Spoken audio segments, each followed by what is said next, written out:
Students, आज हम उदाहरण नंबर 10.4 और 10.5 समझाएंगे आपको।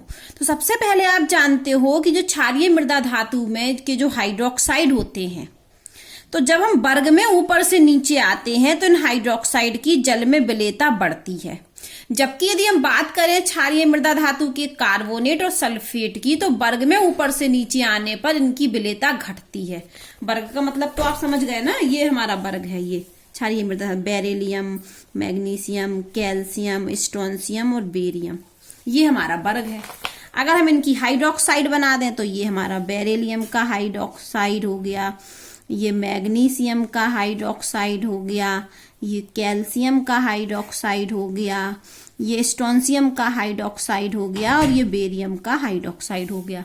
अगर हम इनकी कार्बोनेट की बात करें तो ये बेरिलियम का कार्बोनेट हो गया, ये मैग्नीशियम का कार्बोनेट हो गया, ये कैल्शियम का कार्बोनेट है, ये स्ट्रोंशियम का कार्बोनेट है और ये बेरियम का कार्बोनेट है। अगर इनकी बात करें हम सल्फेट की तो ये बेरियम सल्फेट, ये मैग्नीशियम सल्फेट, ये कैल्शियम सल्फेट, ये स्ट्रोंशियम सल्फेट और ये बेरियम सल्फेट। तो यहाँ क्या प्रश्न कर रहे हैं कि जो हाइड्रोक्साइड होते हैं क्षारीय मृदा धातु के, ये हमारे क्या हैं,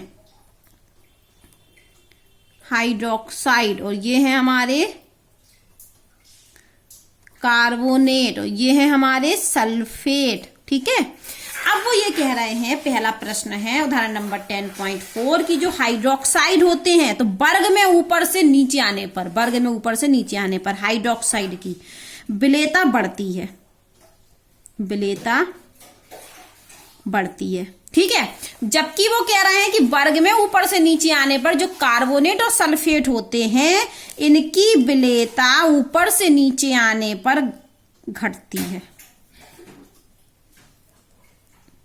ये प्रश्न कह रहा है कि जो क्षारीय मृदा धातु के कार्बोनेट और सल्फेट होते हैं तो वर्ग में ऊपर से नीचे आने पर विलेयता घटती है, क्यों?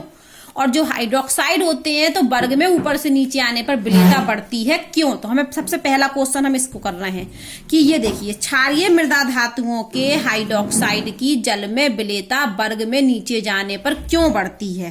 तो इसका कारण ये है कि जैसे जैसे आयनिक ऊपर से नीचे आने पर आकार बढ़ता है, ऊपर से नीचे आने पर आयनिक त्रिज्या बढ़ती है, आयनिक त्रिज्या बढ़ती है, और जैसे जैसे आयनिक त्रिज्या बढ़ती है तो जल योजन एंथैल्पी की तुलना में, जल योजन एंथैल्पी क्या होती है, कम होती है। तो ऊपर से नीचे आने पर जब आयनिक त्रिज्या बढ़ती है तो जल योजन एंथैल्पी का मान कम होता है, और जल योजन एंथैल्पी का मान जो होता है वो ऋणात्मक एंथैल्पी से तेजी से कम होता है। देखो, आकार बढ़ने से जल योजन एंथैल्पी का मान कम होता है, तो ऊपर से नीचे आ रहे तो आकार बढ़ रहा है, तो आकार बढ़ रहा है तो जल योजन एंथैल्पी क्या हो रही है, कम हो रही है, और जल योजन एंथैल्पी कम होने से जल में विलेयता घट रही है। तो जो जल योजन एंथैल्पी का मान कम होता है वो ऋणात्मक एंथैल्पी से तेजी से कम होता है। देखो यहाँ साफ साफ लिखा है कि बढ़ती हुई आयनिक त्रिज्या के कारण, बढ़ती हुई आयनिक त्रिज्या के कारण जल योजन एंथैल्पी की तुलना में ऋणात्मक एंथैल्पी तेजी से कम होती है।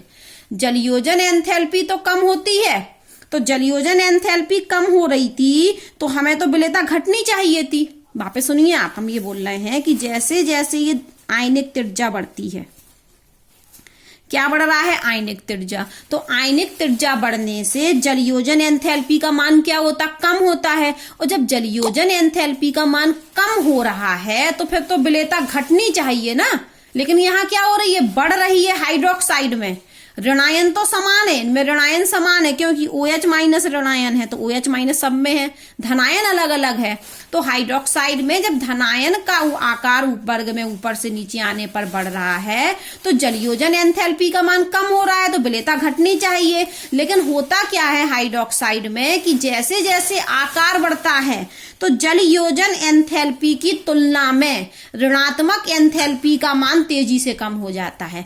उतनी तेज हाइड्रोक्साइड में, क्षारीय मृदा धातु की हाइड्रोक्साइड में जल योजन एंथैल्पी का मान कम तो होता है, लेकिन उससे ज्यादा तेजी से ऋणात्मक एंथैल्पी कम हो जाती है, और ऋणात्मक एंथैल्पी कम होने से जल में विलेयता बढ़ जाती है। अगर जलयोजन एंथैल्पी का मान कम होता तो जल में विलेयता घटती, लेकिन क्या हुआ कि जलयोजन एंथैल्पी की तुलना में ऋणात्मक एंथैल्पी तेजी से कम हो गई, अतः वर्ग में ऊपर से नीचे आने पर हाइड्रोक्साइड की जल में विलेयता बढ़ गई। जबकि हम बात करें कार्बोनेट और सल्फेट की, तो कार्बोनेट और सल्फेट में जैसे जैसे आकार बढ़ा, वर्ग में ऊपर से नीचे आने पर फिर आकार बढ़ा, तो आकार बढ़ने पर जो हमारी जलयोजन ऊर्जा का मान था वो घटता चला गया, और जो हमारी जालक एंथैल्पी थी वो स्थिर रही। ठीक है, तो हाइड्रोक्साइड में ऐसा नहीं हुआ। हाइड्रोक्साइड में जैसे जैसे धनायन का आकार बढ़ा तो जलयोजन एंथैल्पी की तुलना में ऋणात्मक एंथैल्पी तेजी से कम हुई। ठीक है, तो इसलिए जल में विलेयता बढ़ गई हाइड्रोक्साइड की। लेकिन जब क्षारीय मृदा धातु के कार्बोनेट और सल्फेट में हमने देखा कि वर्ग में ऊपर से नीचे आने पर धनायन का आकार बढ़ा, लेकिन धनायन की आकार बढ़ने से जलयोजन एंथैल्पी का मान घटा और जो जालक ऊर्जा थी वो स्थिर रही। तो यहाँ पॉइंट लिखा है कि जालक एंथैल्पी तो स्थिर रही, लेकिन ऊपर से नीचे आने पर जलयोजन ऊर्जा का मान निरंतर घटता गया, अर्थात विलेयता घटती है। तो क्षारीय मृदा धातु के कार्बोनेट और सल्फेट की विलेयता वर्ग में ऊपर से नीचे आने पर घटती है, क्योंकि यहां पर जालक ऊर्जा तो स्थिर रहती है, लेकिन ऊपर से नीचे आने पर धनायन का आकार बढ़ने से जलयोजन एंथैल्पी का मान कम होता है, इसलिए विलेयता घटती है। जबकि हाइड्रोक्साइड में क्या होता है कि आकार बढ़ने से जलयोजन एंथैल्पी की तुलना में ऋणात्मक एंथैल्पी तेजी से कम हो जाती है।